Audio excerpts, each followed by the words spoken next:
Hi, I'm Louise, and I'm going to be 34 this year. After finishing college, I got a job at a big company that many people know about. They paid me a good amount of money, especially for someone new to the job. But it meant I had to travel a lot for work and often had to do extra hours, even on holidays. It was tough, but I liked feeling like I was doing something important.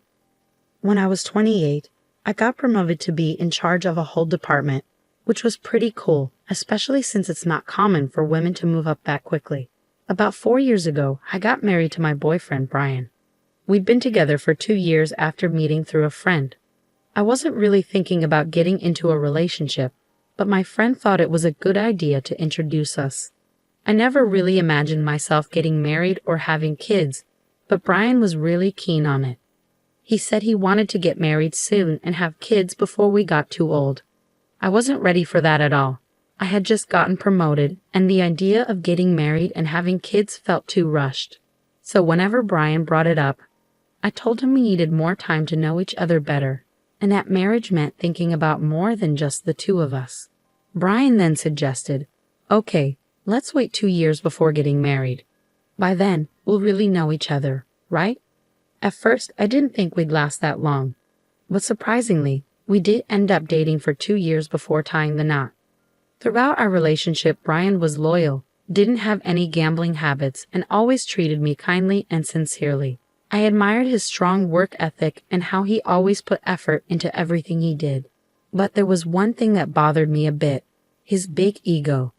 Whenever someone at work, especially a senior, pointed out his mistakes, he'd come home ranting about how he didn't need to be told what to do and that he always thought his way was the best. Listening to him, it was obvious that he was being criticized for his errors, but it seemed like he couldn't handle being corrected, whether it came from a superior or not. When we decided to have a dinner with both our families to celebrate, Brian chose a really expensive restaurant that cost over $200 per person. He then asked me to split the bill with him because it was so pricey. I suggested going somewhere cheaper, but Brian insisted, saying it was important to make a good impression. I felt frustrated because it seemed like he was worried people would think he was cheap if we went somewhere less fancy. I thought to myself, if he's worried about that, he should pay for it all himself. But Brian explained that his salary couldn't cover the whole bill for 8 people, maybe just 3 at most. So he asked me to cover the remaining 5, meaning I had to pay more than half. It didn't seem fair to me, especially since we were both bringing 4 people from each of our families, totaling 8.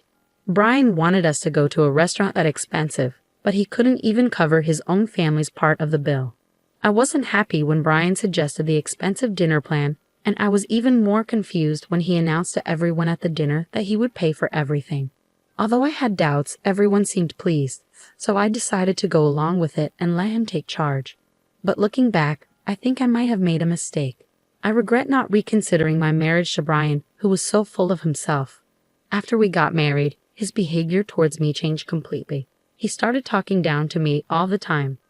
Before we tied the knot, he promised to help with household chores since I was busy with work. But once we were married, he said things like, "What will people think if they see a man doing laundry? That's a woman's job. I work hard outside, so I deserve to relax at home." He never lifted a finger to help, no matter how busy I was. His attitude annoyed me, but I could handle doing the housework. What really bothered me was that Brian was sending all his money to his parents. Even though they were farmers and struggling to make ends meet, it seemed like Brian was their sole financial support.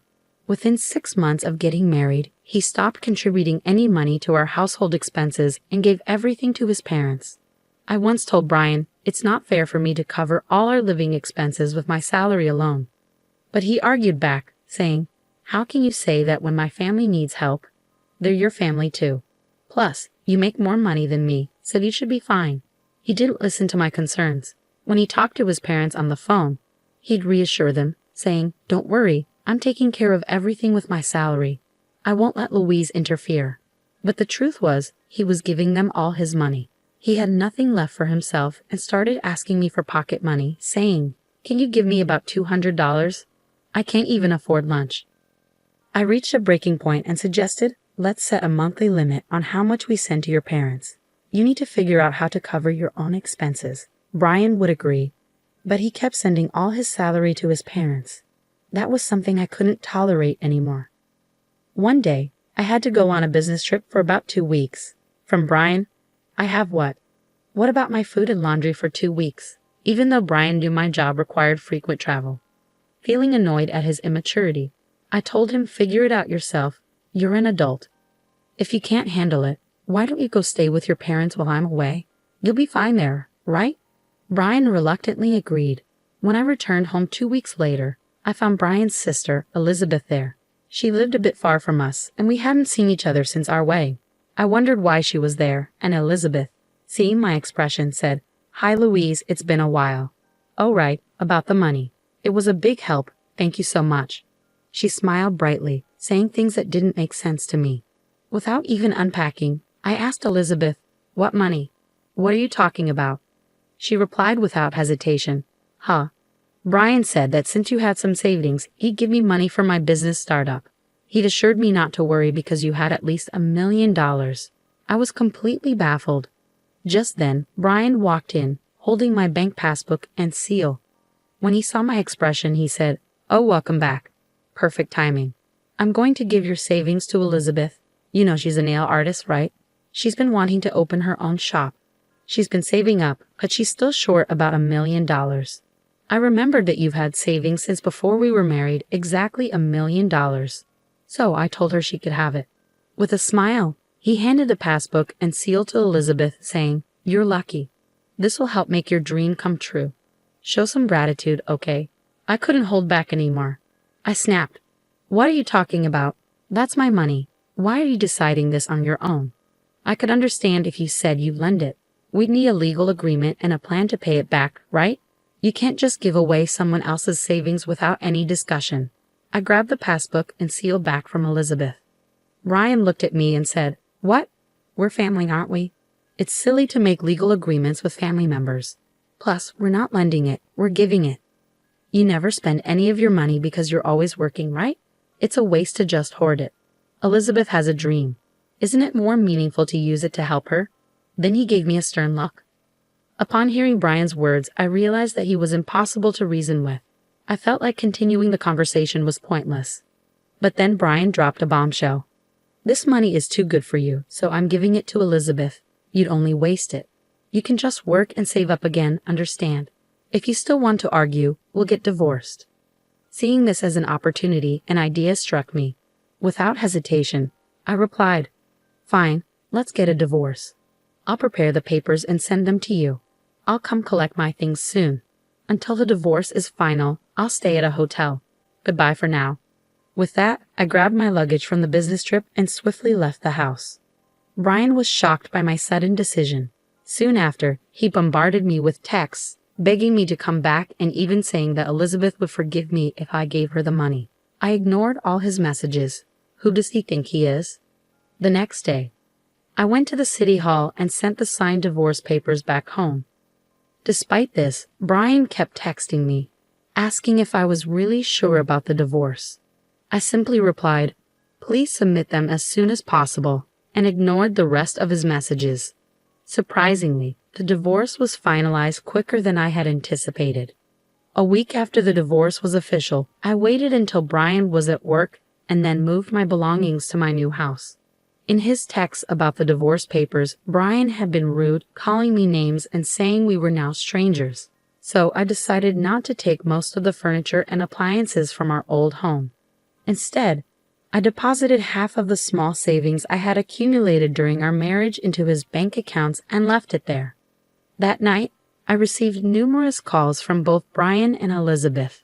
At first, I ignored them, knowing what they were about. But eventually, I answered and Brian immediately started shouting, demanding to know why there was only $800 in the account. I calmly replied, "I split the property as we agreed. We originally had $1,600 in our joint account, right? So I left you with half of it, which is $800. And since all the furniture and appliances were bought after we got married, I left them behind." That's fair, isn't it? Just to clarify, I ended up with less than Brian. But he wasn't convinced. He insisted, "You're supposed to have $1 million in savings, right? So half of that, $500,000, should be mine." Plus, you got an inheritance from your grandfather, right? Half of that should be mine too. I was stunned and couldn't help but laugh. I had seen this coming, otherwise Brian wouldn't have agreed to the divorce so easily. Trying to hold back my laughter, I explained, Brian, the division of property only applies to assets acquired during the marriage. My savings from before we were married and the inheritance I received aren't part of that. I consulted a lawyer and I divided our marital assets fairly. And remember, all the money we saved during our marriage was actually earned by me. You never contributed to our expenses. So be thankful I divided that. Brian accused me of lying, saying, that can't be true. You're trying to trick me.